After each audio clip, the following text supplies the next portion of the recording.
everybody, this is City Scrapper. Thanks so much for joining me today. Today I'm going to be playing around with my Distress Oxide ink pads and this stencil. It's an older Heidi Swapp stencil, and I am working on a sheet of 120-pound smooth white cardstock, and I've already coated it with some white gesso.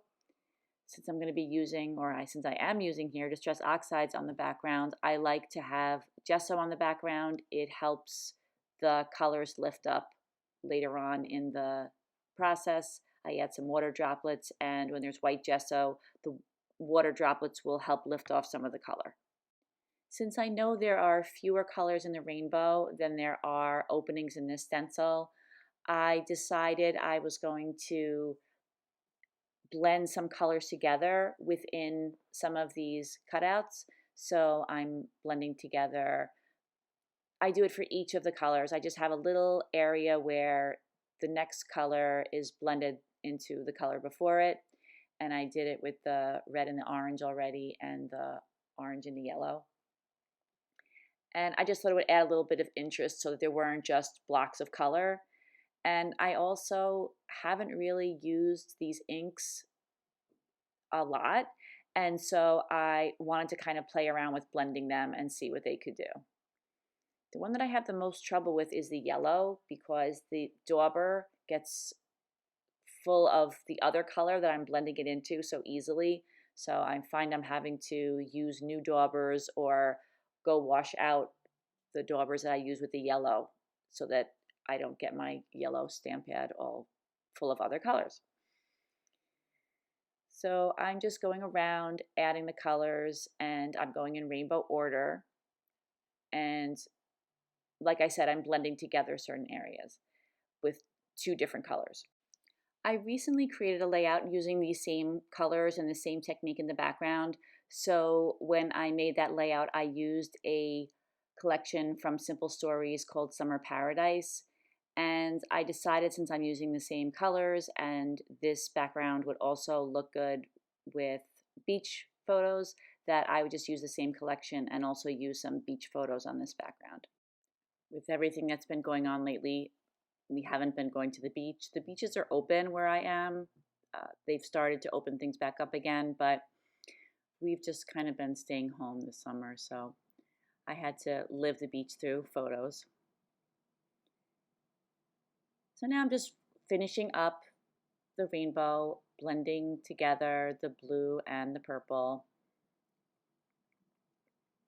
And I am going to go back in just using a clean dauber and blend together some of the areas where there's two different colors in the ray, just to make sure that there was no hard line with any of those areas. And the big reveal, and I think this came out pretty well. Now I'm going to be sprinkling the areas that have color with some water. This might not be your thing. You might prefer to just leave the colors solid, but I always like going back in with some water and lifting up some of the color. This works extremely well with Distress Oxides, and like I had said, if you have some white gesso on your background, the colors lift up very easily. But I've also found that other colors lift up easily too. I found that watercolors and watercolor sprays also lift up pretty easily if you use the same technique of letting them dry, sprinkling some water on, and then dabbing it with a paper towel.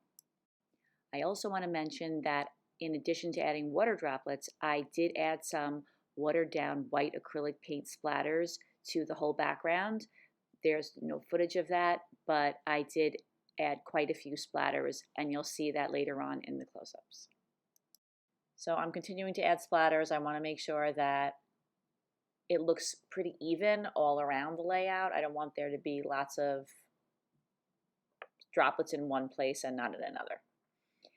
Then I decided in the middle I was going to put the center to the sun, so I'm just using a circle stencil that I have and using some orange and yellow to create a center of the sun kind of look.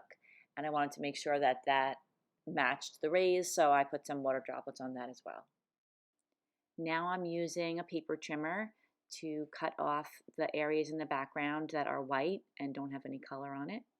And I'm going to be attaching this using ATG adhesive to a piece of gutted out yellow pattern paper from my stash that I thought matched with the yellow in the background. And after that, I dried everything a little bit. It was still a little bit wet from adding the water droplets. Then I decided I was going to stitch around all of these rays. So I'm using this little tool to punch holes at every 1/2 centimeter. And I do that all around the layout, all the edges of the rays. And after I do that, I use white embroidery floss. I use all 6 strands to do a back stitch around all those rays. And that took a couple of hours to get done.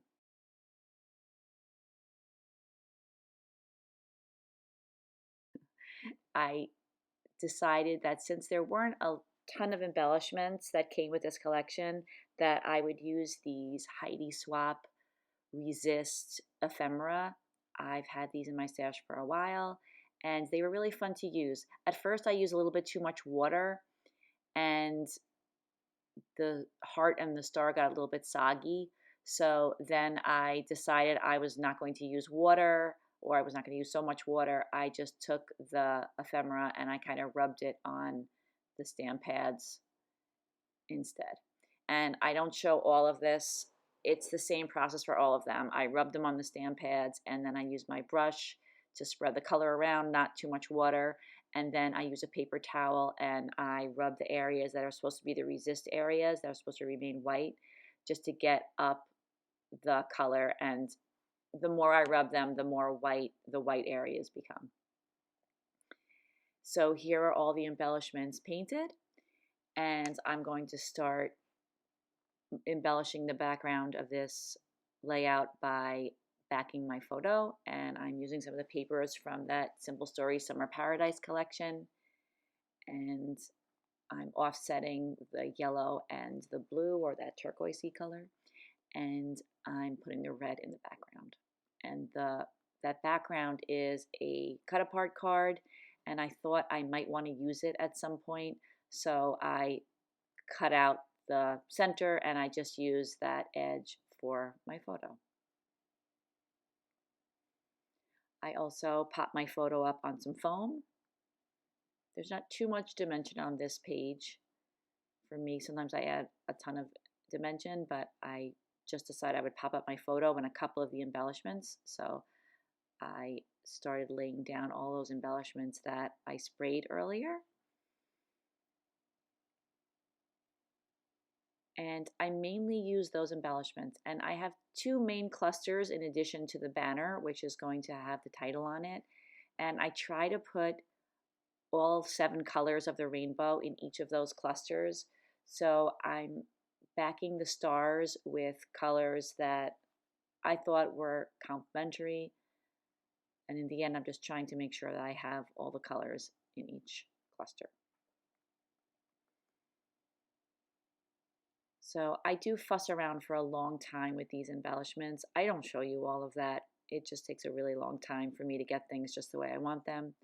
I cut this arrow. I thought it was a little bit too big, so I cut it down to be a little bit of a smaller arrow. And I backed that purple star with some orange paper, and now I'm backing this star with some turquoise paper. I think that's a blue star. Now I'm looking through the stickers that are available. Like I said, there's not too many of them. Just looking for things that are the right size and color. And then that Summer Paradise sticker went up there on top. And then I used that heart sticker, the red heart sticker. Now I'm adding this yellow star down here to the banner, and I'm popping the banner up. Oh, I forgot I popped the banner up. I popped that up as well. It rests against the photo, so if it's not popped up, it won't sit properly on the page. So I'm just using little bits of foam to pop that up.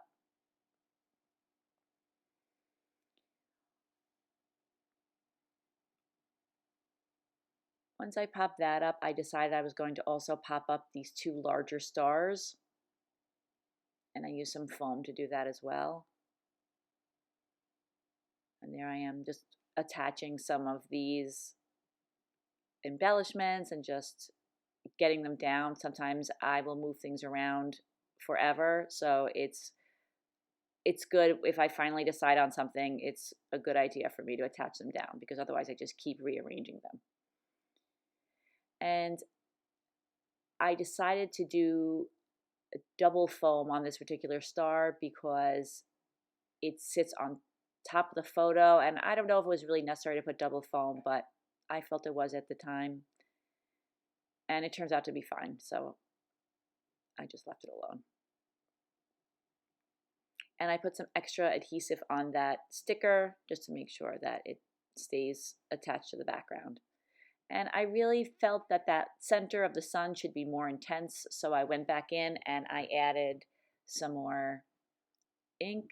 And now I decided that that should be stitched too. I'm not sure why I didn't think it should be stitched to begin with, but I'm just going back and finishing that. And now I stitched all around the circle. I'm cutting the edges off of that star.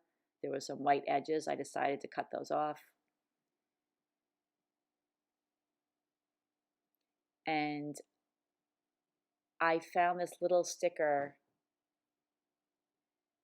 I think it said, "Let's go to the beach." And I cut off the beach and I put beach on that banner. I was lucky that there were 5 flags on that banner and beach has 5 letters in it. So I thought that would be great for the title. And I'm using some letters from the collection.